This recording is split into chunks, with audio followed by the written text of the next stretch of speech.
স্বাগতম কমলাপুর রেল স্টেশনে। কমলাপুর বাংলাদেশের রাজধানী ঢাকার প্রধান রেলওয়ে স্টেশন, যা ঢাকা রেলওয়ে স্টেশন নামে পরিচিত। এই কমলাপুর আগে কিন্তু ঢাকার প্রধান রেলওয়ে স্টেশন ছিল না। ঢাকার প্রধান রেলওয়ে স্টেশন ছিল ফুলবাড়িয়াতে, যেখানে বর্তমান বঙ্গবাজার।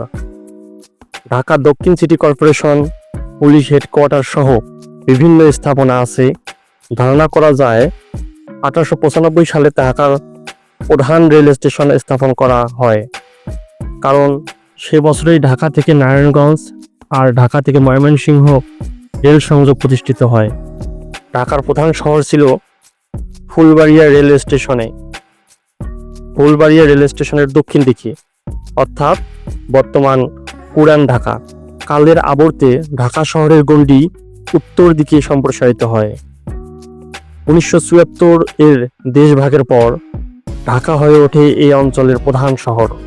ঢাকার সীমানা সম্প্রসারিত হতে থাকে, ট্রেনের সংখ্যা বৃদ্ধি পেতে থাকে। ফুলবাড়িয়া অঞ্চল তখন ঘনবসতিতে পরিণত এবং ট্রেন চলাচল শহরের জন্য বড় বাধা হয়ে দাঁড়ায়। 50-এর দশকেই এই স্টেশন আরও বড় পরিসরে স্থানান্তরের সিদ্ধান্ত হয় এবং বর্তমান কমলাপুর শাহজাহানপুর এলাকা সাব্যস্ত হয়। জমি অ্যাকোয়ার শুরু হয় 50 দশকের শেষের দিকেই। জমির মালিকদের আশেপাশে ফ্ল্যাট দেওয়া হয়। কিছু নিম্নাঞ্চলও ছিল। রেল লাইন ডাইভার্ট করা হয়।